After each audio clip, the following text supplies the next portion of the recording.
Hi, it's Matthew Reed here from Reed Repairs, and today we have a Rolex Oyster Quartz watch for a new battery, which seems like a pretty straightforward kind of process. I should point out before we begin that this is not a client object and it's not a commercial repair. I will explain more in the epilogue. So to get started, let's get our spring bar out, which I noticed was over long and protruding through the clasp. A little chafe on clothing, so we will get rid of that and fit a new one later. So the case clamp I made to protect and support the watch from Polymorph. You can find out more details in another one of my videos. And a really key element to this repair or this operation is to mop up as much debris as we can as we go along. What we don't want is for any dust or dirt to get into the movement. So I use this product, which is a cleaning product used throughout the watch industry, which, as you see, looks like sort of plasticine type material. And with that we mop up all the tiny pieces of dust.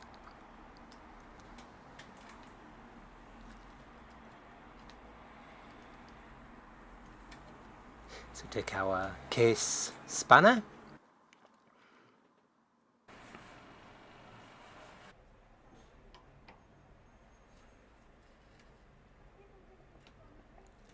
and undo the case back a little bit, but I don't remove it fully yet because again I'm going to remove dust and debris that may be trapped under the case back. I don't use an air puffer or blower here because I don't want to blow that debris into the movement.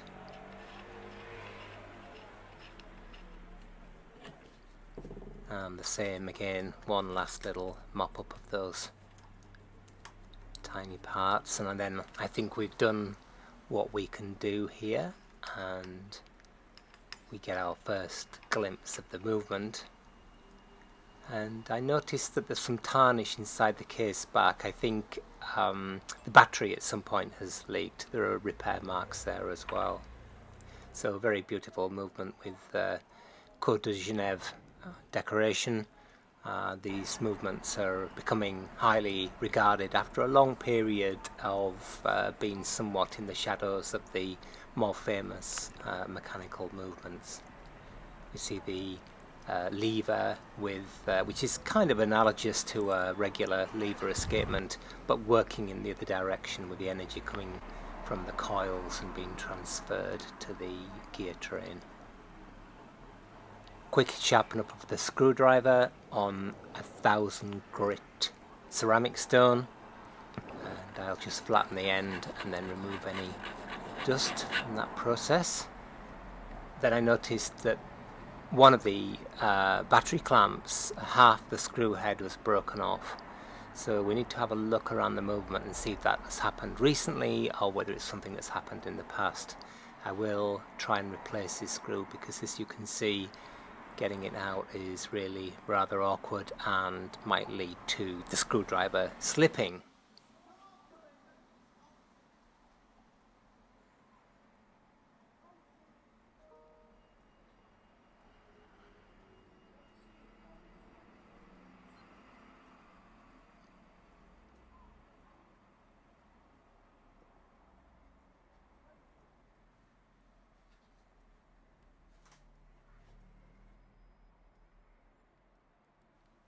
So finally, there we are. The screw is pretty much all the way out.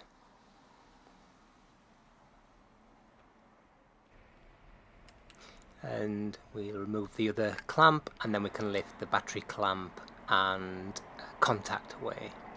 Lift out the old battery. This is a preemptive battery change, partly because I just happen to have the watch here, but partly because I'm concerned that the batteries can leak if they're left in a long time. So let's have a quick look for a battery clamp screw, and these are new Swiss made screws, but the threads are all too fine, too small diameter compared to the one that's broken, so we can pop those back and look in an older array, and within a couple of minutes I find one where the thread matches, so quite happy with that. But of course the problem, if indeed it is a problem, is that the finish on the screw head is nowhere near as nice, if you like, as the screw that came out. And again, we'll discuss this in the epilogue. There we are, just testing that it snugs down nicely. So I'm going to have a quick look for that broken part, and also to clear out some debris from around the recess for the seal.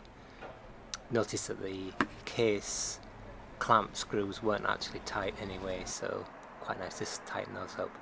I rotate the movement to the case cutout and then lift it away and pop it to one side so it doesn't get contaminated. Very beautifully done, and we have a little look around for the broken screw head. Of course there are magnetic parts inside this watch, so it would most likely be stuck to them, but I can't see it, so I have to conclude that it was removed earlier.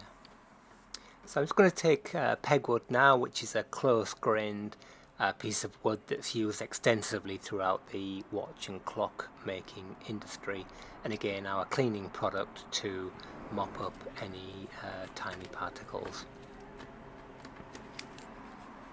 I'm going to be fitting a new case back seal, so just check that the recess is nice and clean.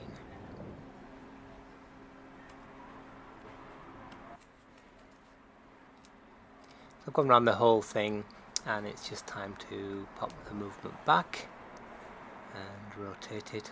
Should probably use my pegwood here to rotate it, but I've got my gloves on, and just aligning the hole for the stem. Of course in this case it's not a winding stem, it's just used for setting the calendar, or the date, sorry, and the hands. Once I've done that, I'll just check that it's actually secured.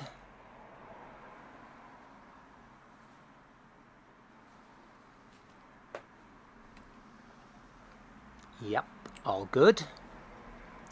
So I can tighten the movement retaining screws, which tighten counterclockwise. They screw up against the case, which pushes the movement or the dial down into the case. There we are. Bearing in mind, of course, that these screws are hardened, as we've seen from the broken screw, so enough is enough.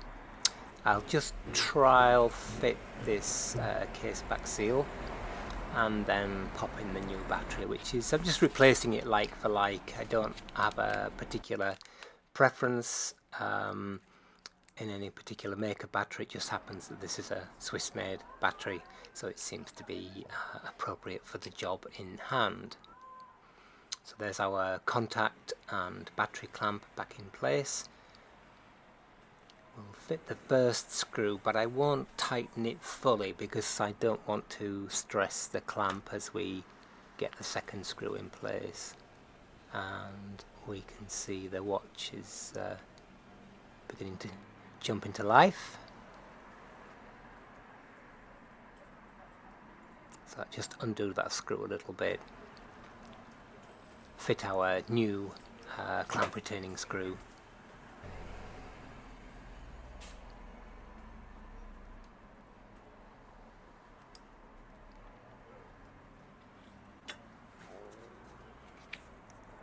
Which does the job okay, but as I said, it's obviously different from the finish quality of the rest of the fixings inside the movement. And then snug the other screw down as well. Now the clamp is aligned.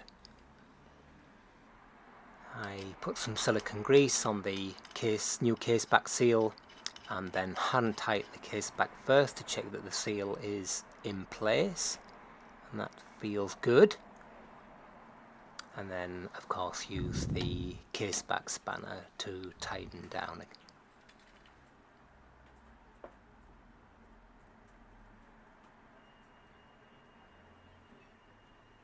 There we are.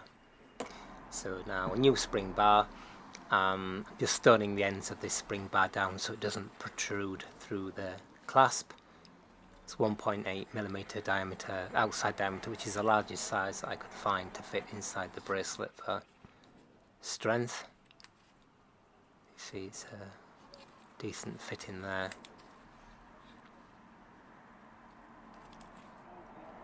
But again, like the battery clamp, it would be nice to have an OEM type spring bar in here.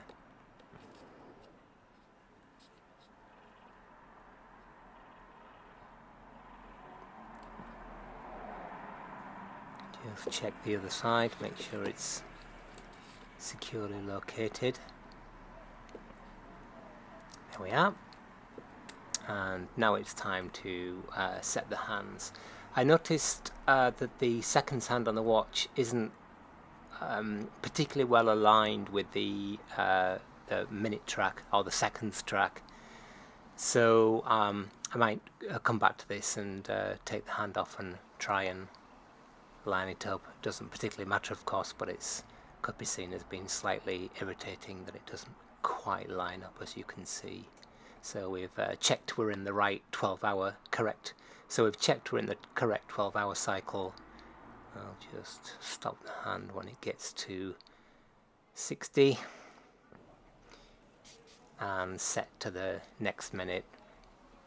And then when that minute comes around, we can set the thing to time, and the job is done.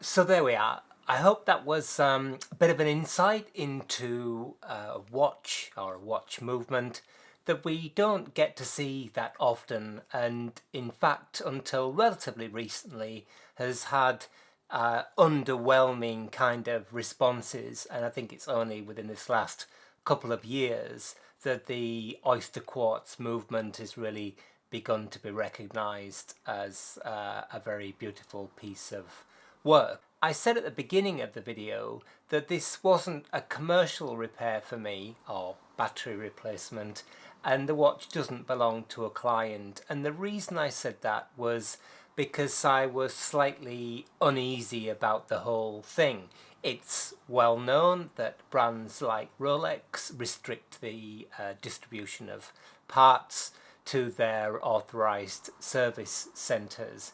And really undertaking a repair like this seems completely innocuous in a way, a battery change, you know, how bad can it be? But I saw that there was some corrosion around the contact, or previous corrosion, probably an earlier battery had leaked at some point. We had that broken screw, which could have been much trickier than it was.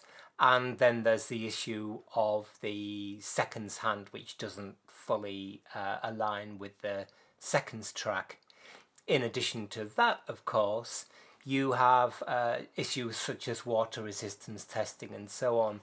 I'm glad we're able to share what is a beautiful piece of micro engineering practice from the late 20th century. And as always, let me know your thoughts in the comments below. Thank you.